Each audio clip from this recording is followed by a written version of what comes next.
Arreolas.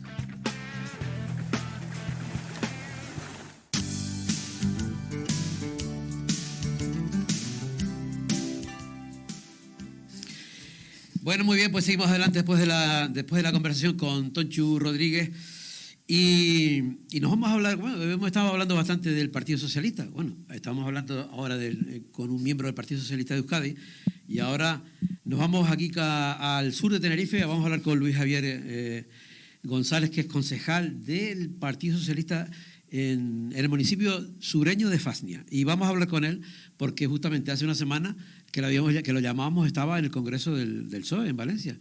Y entonces, pues vamos a ver cómo estuvo aquello, cómo ve la cosa y cómo están cambiando, yo creo que las perspectivas de un día a otro. Yo creo que siempre digo que una noticia puede ser vieja en 3 días y eso de alguna manera nos define cómo caminamos, cómo va el tiempo vuela. Y una noticia tan importante como esa parece que hace ya mucho tiempo que sucedió. Javi, buenos días. Muy buenos días, ¿cómo estamos? ¿Qué tal? Pues aquí andamos dándole al bistec un ratito. Oye, hace una semana te llamaba y estabas en el Congreso del Partido Socialista en Valencia. Y lo que se me ocurre preguntarte es, ¿cómo lo encontraste? ¿Cómo viste aquello? Cuéntanos. Bueno, pues justo me llamaste cuando estaba interviniendo Adriana Lastra. Por eso no te contesté, porque estaba la verdad que el discurso de Adriana interesante y no podía. Además, el ruido era imposible. La verdad que el Congreso Federal ha sido un congreso atípico. Todos coincidíamos en lo mismo, en la delegación de Canarias coincidíamos en lo mismo. Atípico por lo tranquilo, por lo productivo, por lo consensuado, por el buen resultado y el buen ambiente que había. Normalmente los congresos socialistas federales suelen ser bastante tensos y este justamente ha sido lo contrario, y eso ha permitido que pasara a primer plano, digamos, pues las líneas políticas del partido, y que es lo que vamos a defender, digamos, en los próximos 4 años.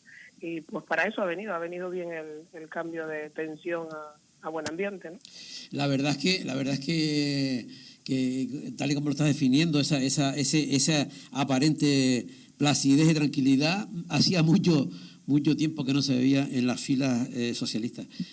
Hay que reconocer, se sea del PSOE, no se sea del PSOE o se sea independiente o lo que sea, que ver la figura de Sánchez, de Pedro Sánchez, de cómo estaba, la verdad es que es digno de estudiar, porque de cómo estaba hace años, defenestrado totalmente dentro de su propia familia, ¿no?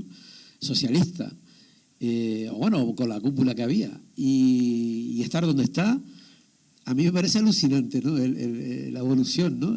El cambio aquel, decir, ¿te acuerdas cuando decía que se iba a los pueblos de España? En fin, todo aquello que sucedió parece un cuento, ¿no?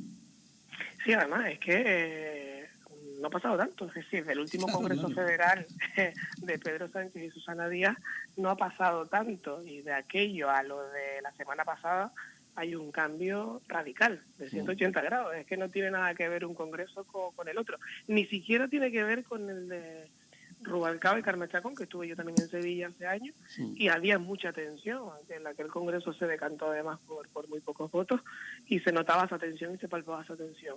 De eso que yo he vivido a lo que pasó el fin de semana pasado en Valencia, es que no tiene nada que ver. Lo de Pedro Sánchez, la verdad que es digno de estudio, pero sobre todo porque encima se sigue creciendo, o sea, su figura cada vez va al alza, parece que no tiene techo, ¿no? Y el otro día se veía un recinto ferial de Valencia con 10.000 personas abarrotando aquello, que bueno, yo la verdad que no recordaba un momento así en mucho tiempo.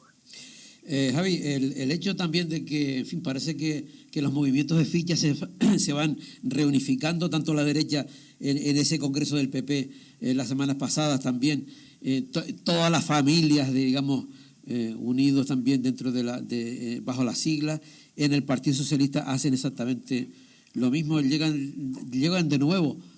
El Felipe González, estructuras antiguas, esas partes que no estaban tan de acuerdo, se respiraba en esa unidad que tú hablas, sinceridad, o ¿cómo se recibía eso realmente? Hombre, se respiraba sinceridad hasta el punto de que Felipe González en su intervención vino a decir que él pensaba lo que decía y decía lo que pensaba, independientemente de si gustaba o no gustaba. Que eso no quitara que era socialdemócrata, pero que pensaba lo que decía y decía lo que pensaba. Es decir, había buen ambiente hasta el punto de que se le permitió a Felipe González decir que, oye, que él opinaba independientemente de que el partido o la cúpula del partido estuviese o no estuviese de acuerdo, ¿no? Hubo una unión, yo creo que era necesario, que además el Congreso se montó y se organizó de manera que fuera propicio para que hubiese buen ambiente, porque, bueno, había que salir más fuerte de ese Congreso Federal, partiendo de la base de que, bueno, de que así venimos de tiempos complicados del gobierno de España, de la pandemia, de todo lo que ha pasado, todas las tragedias que ha habido, que al final pues necesitábamos un poco de fortaleza y de salir con ese chute, si se me permite la expresión, de optimismo y de buen rollo, que era además una de las cosas por las que yo también quise ir a Valencia, porque a veces uno necesita ese chute de optimismo, ¿no? Hombre, me imagino que llegar ahí, tal y como lo estás comentando, claro que llena. Pero para el espectador que ve ahí a, no sé, la figura como Susana, Felipe, etcétera, ¿no? Gente que había torpeado bastante, por lo menos el proyecto socialista como tal.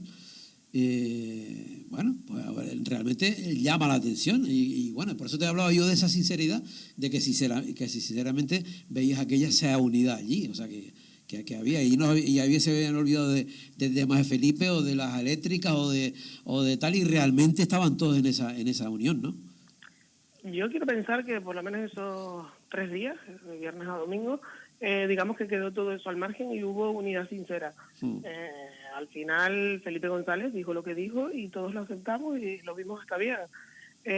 Susana Díaz estuvo allí y estuvo como una más, totalmente plegada a la causa, ¿no? Entonces, yo creo que por lo menos ese fin de semana hubo sinceridad. Otra cosa será cuando vengan las vacas flacas, que es cuando realmente salen las Javi, ¿no? a ver si va a ser como a ver si va a ser como las navidades del resto, ¿no? En la que todos nos damos besos el día de Navidad y no sé qué, y después bueno, puede ser, no lo sabemos, nosotros no lo sabemos, bueno, claro, lo sabremos el día que vengan las vacas flacas. Eso no se sabe hasta ese momento, ¿no? Claro, no sabremos cómo es el futuro, ¿no? Claro.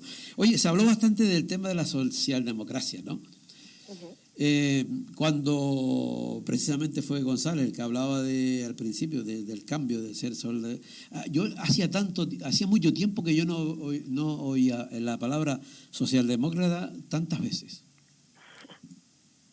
Es verdad, me pasa igual, ni siquiera yo que milito en el partido desde los 14 años había escuchado tanto la socialdemocracia como la he escuchado en los últimos tiempos, ¿no?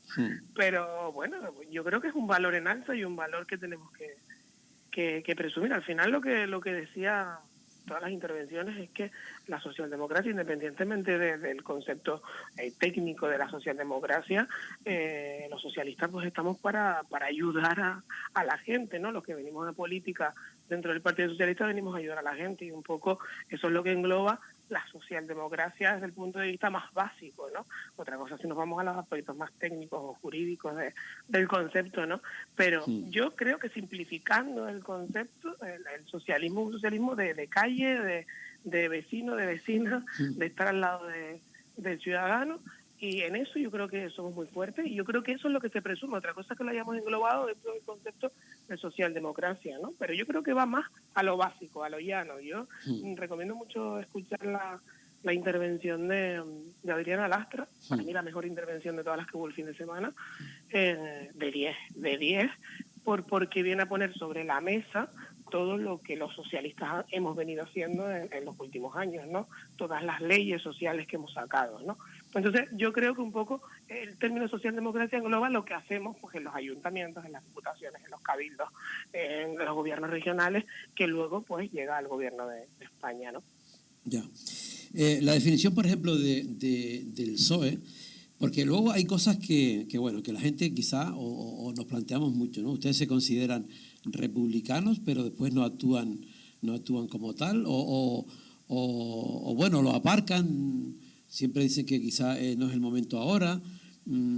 ¿Cómo ¿Cómo se llegan en esos debates, me imagino, hablando de un tema como la monarquía, por ejemplo? ¿Cómo se aborda? Porque, por ejemplo, las juventudes de las juventudes socialistas siempre, por ejemplo, han dicho sí a la República.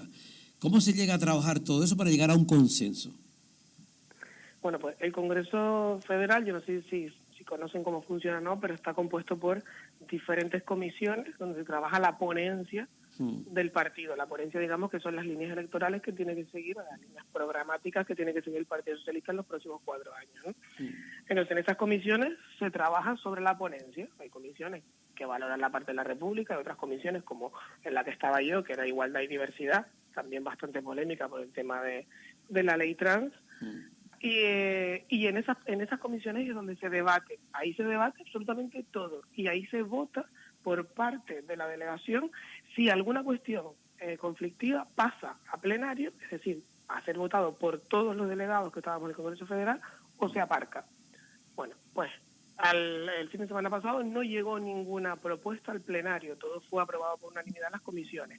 ¿Qué quiero decir? Bueno, pues que en la comisión donde se debatió sobre República o Monarquía, yo no estaba, pero sí que por lo que oí, el texto de la ponencia, porque no me he leído la ponencia definitiva, recoge al final un poco que las líneas ideológicas del partido son las republicanas, pero sin llegar a pedir o a instar que se pelee, digamos, por instaurar la república. Digamos que el debate no se afronta en profundidad. Probablemente en aquella comisión los miembros de Juventudes Socialistas defenderían que sí que tiene que debatirse y discutirse y seguir unas líneas electorales claras en el sentido de instaurar la república, pero la mayoría pues decidió que no, que se plasmaran que las líneas eran republicanas del Partido Socialista, pero que no se entrara, digamos, a debatir a nivel gubernamental sobre esa cuestión. Ya. Tú estuviste en la parte de igualdad y tal. Lo de abolir la prostitución, ¿cómo se trabajaba ese tema? ¿Cuáles son las ideas clave? Pues la idea clave es abolir la prostitución. O sea, ya el propio concepto en sí yo creo que es bastante contundente y bastante claro, ¿no? Las ponentes de igualdad, que fueron 4 compañeras, que son las que llevaron la parte de igualdad de la ponencia, fueron bastante contundentes. Además venían respaldadas por Carmen Calvo, que también estuvo presente en la comisión. Y bueno, las líneas son claras. Las líneas es trabajar de forma contundente y directa en penalizar tanto al proxeneta, la trata de humanos, la trata de seres humanos, el proxenetismo, el consumidor de la prostitución, penalizarlo. Prácticamente la finalidad es penalizarlo para evitar que se produzca, de esa manera pues abolerla, ¿no? Es la finalidad un poco, las líneas generales. También te digo, no me he terminado de leer la ponencia definitiva, pero estaba en esa comisión y el debate iba en esa línea, en penalizar esos aspectos, tanto al consumidor de la prostitución como al que trata con las prostitutas. Claro. Mira, una cosa, Javi, han sucedido temas, antes comentamos lo que eran noticias viejas, de hace 3 días de viejas, ¿no? Ayer, tengo la impresión esa porque lo tenía claro, lo de comentar y conversar un poco acerca del tema y ahora me parece que pasó hace un montón de tiempo, ¿no? Pero sí es verdad que ha pasado cosas importantes ahora y esta mañana, por ejemplo, me despertaba escuchando la radio el tema de lo que puede suceder con el tema de Alberto Rodríguez, con el tema de la unidad del gobierno en sí, ¿no? Con el pacto con Podemos, ¿no? Parece ser que Podemos ha denunciado a la presidenta del Congreso, ¿no? Entonces, no sé, veo como un cierto momento no muy claro, ¿no? Sí, pero a ver, yo, lo que entiendo yo, y aquí ya hago mi opinión casi más como abogado que como concejal socialista, aunque haré una mezcla de ambas cosas. Vale. Yo creo que la querella contra Meritxell Batet va porque, bueno, es la que toma la decisión, pero la toma ¿por qué? Porque viene de un órgano judicial y tiene que acatarla, ¿vale? Es decir, yo entiendo que al final la querella contra ella es una situación, le pilla en medio, digamos, ¿no? Y al final a Podemos no le queda otra que ir contra ella. No creo que sea algo personal de ir contra ella, interpretando Podemos que es una decisión socialista. Yo no lo creo. Creo que ella es la que tiene que tomar la decisión y por ello por eso se recurre a la decisión tomada por ella. Pero claro, esa decisión viene del órgano judicial. Y ahí es donde yo entro ya más como abogado. Y yo no estoy de acuerdo con la interpretación que se ha hecho de la sentencia o con la sentencia que ha dictado el Tribunal Supremo. Sí. Yo entiendo que la condena es clara, hay una inhabilitación para el sufragio pasivo. ¿Qué es el sufragio pasivo? El sufragio pasivo, porque muchas veces hablamos de sufragio pasivo y mucha gente de a pie no entiende este concepto, es la imposibilidad de ser elegido, de ser elegible, ¿no?, en unas listas electorales.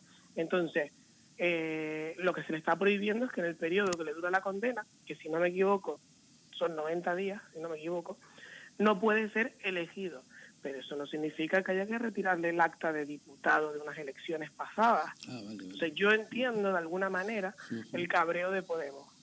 Lo entiendo. Y lo de Meritxell Batet lo veo porque la pilla en medio. No creo que sea un ataque contra el Partido Socialista y que haya ningún tipo de ruptura en el gobierno. Oye, me encanta que hayas comentado eso porque sí, ha bajado el nivel, explicándolo bien, porque ¿sabes lo que pasa? Que con esto todo el mundo dice, pero claro, no, creo que lo has explicado muy bien, Sí. Yo creo que se mezclan los conceptos, porque es verdad que Podemos ha ido vendiendo siempre que ellos con un cargo público condenado tienen que renunciar a cualquier cargo público que tenga, cualquier acta de diputado, de concejal, de lo que sea, y la gente ha mezclado esa línea programática de Podemos con, digamos, la ley, ¿no?, la norma, que es totalmente diferente.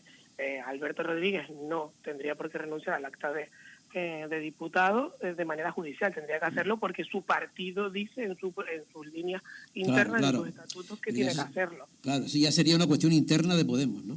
Efectivamente. Yo por eso creo que hay una mezcla de esos conceptos. Claro. Una cosa, con respecto a lo de... ¿tú crees que tiene salud, bajo tu punto de vista, ¿no?, de militante?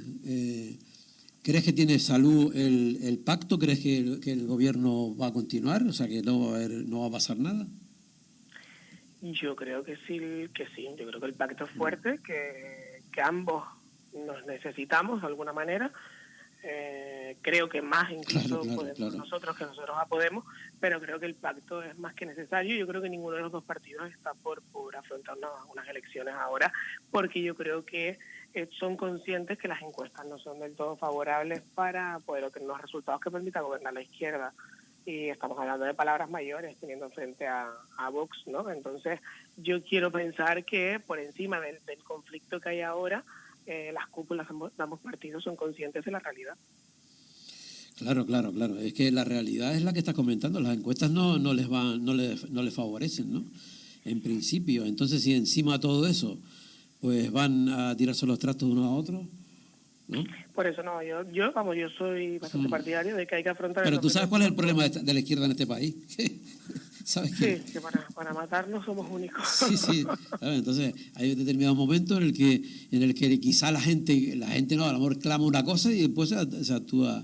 Pero bueno, vamos a ver cómo va la cosa. Yo creo que el sentido común va a primar en esto. Me da a mí, yo quiero pensar que el sentido común va a primar y que saben perfectamente que las elecciones no pueden ser hasta después del 2022, que hayamos, digamos, disfrutado un poco de la posible recuperación que haya el año que viene con todos estos fondos europeos. Mira, con respecto al tema jurídico de los tribunales y demás, ¿cómo valoras los pasos dados hasta ahora, estos cambios últimamente? Pero ha habido tantos cambios que dime que... No, por ejemplo, que el tribunal, que ha habido ciertos cambios. El PP ha accedido a algunos cambios en el Tribunal Supremo y tal. No ha alcanzado a todo. Lo del defensor del pueblo, todo esto, parece que hubo como cierto acercamiento, ¿no? Hombre, yo lo valoro positivamente. Lo que me encantaría saber es por qué ha tardado tanto Pablo Casado en dar ese paso. Al final... Esa era la pregunta que te quería hacer ahora. Claro, el Partido Popular es un partido que ha venido, digamos, defendiendo con ahínco y con mucha fortaleza la Constitución, y luego son los primeros en saltársela y vulnerarla, ¿no? Porque al final hay un mandato constitucional de renovar esos órganos. Y eran ellos los que estaban bloqueando la renovación, pura y llanamente, porque la renovación es la que es. Podemos... Es decir, el procedimiento para renovar estos órganos es el que es. Podremos estar de acuerdo o no estar de acuerdo. Pero el partido que tiene mayoría es el partido que más miembros coloca en esos órganos. Y el PP, para bloquear eso, o sea, para evitar eso, bloqueaba la renovación de los órganos, ¿no? No sé cuál ha sido el cambio de criterio, imagino que el cambio de línea de estrategia del Partido Popular, y bienvenido sea, porque estaba claro que no... Era un mal precedente. De todas maneras, y ahora digamos que cuando estemos nosotros en la oposición, que pasará porque estos son ciclos, y estaremos en la oposición, bloqueamos nosotros la renovación de los órganos. Vamos a entrar en ese bucle. Bueno, pero si siempre fue así, digo que si siempre fue así, Javi, claro, el plantear estas cosas que han planteado ahora es como si intentáramos cambiar las reglas del juego a mitad del partido. Efectivamente. ¿No? Y las reglas del juego también se pueden cambiar, pero se pueden cambiar como establece la Constitución. No puede haber un partido político que bloquee las reglas del juego. Si quieres cambiarlas, hay que modificar la Constitución en los términos que establece la Constitución, que se puede modificar. Y efectivamente el PP está usando una herramienta de manera ilegal para bloquear la renovación de los órganos judiciales. ¿Por qué un sector de la clase política parece que se adueña de la parte de la Constitución, o una Constitución que aparentemente es la de ellos, ¿no?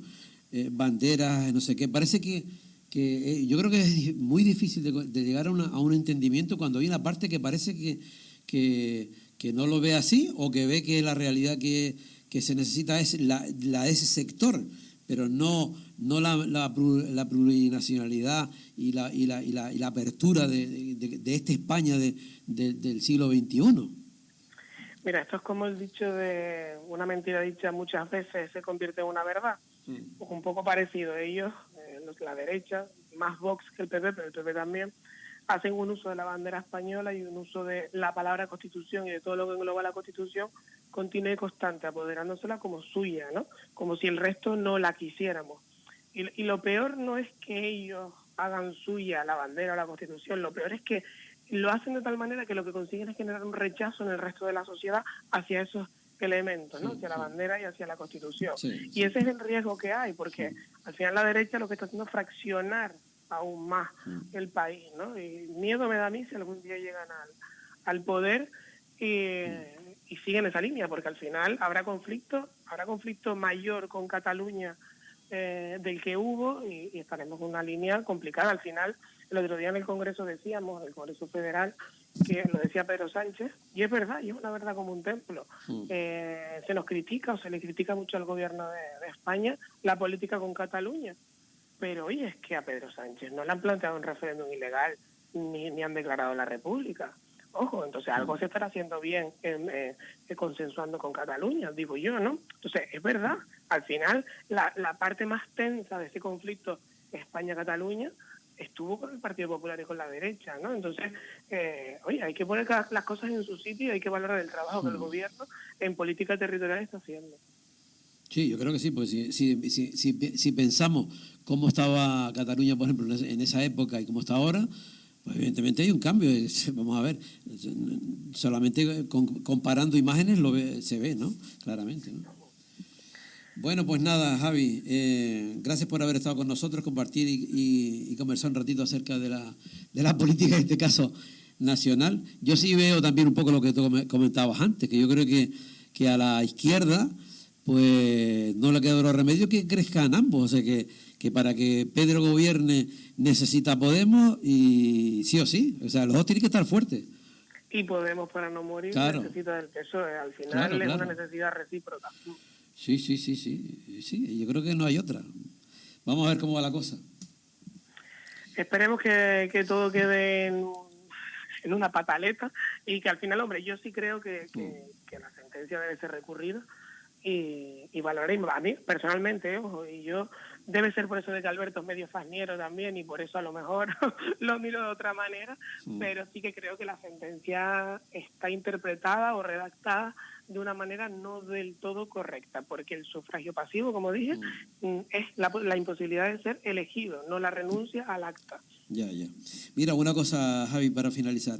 Por ejemplo, el caso de que, te lo digo como abogado, en el caso de que, por ejemplo, recurra, él tendría que dejar el acta de diputado y dejar el acta y esperar a que, por ejemplo, él recurra a Europa, o él puede seguir hasta que Europa se pronuncie. No, la sentencia es ejecutable desde el momento en el que se dictó. Las sentencias de esos niveles no pueden esperar aunque se recurra a órganos superiores. Tiene que ser ejecutable ya en el momento. Vale. O sea que independiente que él podría recurrir a Europa, pero eso no quiere decir que no que... Hombre, yo entiendo que salvo que pida alguna medida cautelar o algo. Yo ya las instancias europeas no las conozco porque no he ido, entonces no sé cómo funciona, pero entiendo que si pide alguna cautelar o algo, yo no sé si se le podrá mantener. Vale. Pues nada, Javi, gracias por haber estado con el Rompeolas y otro día te llegamos y seguimos conversando un rato, ¿vale? Perfecto, cuando quieras. Venga, gracias, chao. Venga, hasta luego. Adiós, chao. Bueno, pues hemos hablado un poco de... La verdad es que en el programa de hoy hemos estado hablando bastante a nivel nacional. Hemos estado hablando del País Vasco, hemos estado hablando de política nacional y bueno, vamos a descansar un poquito con Sting.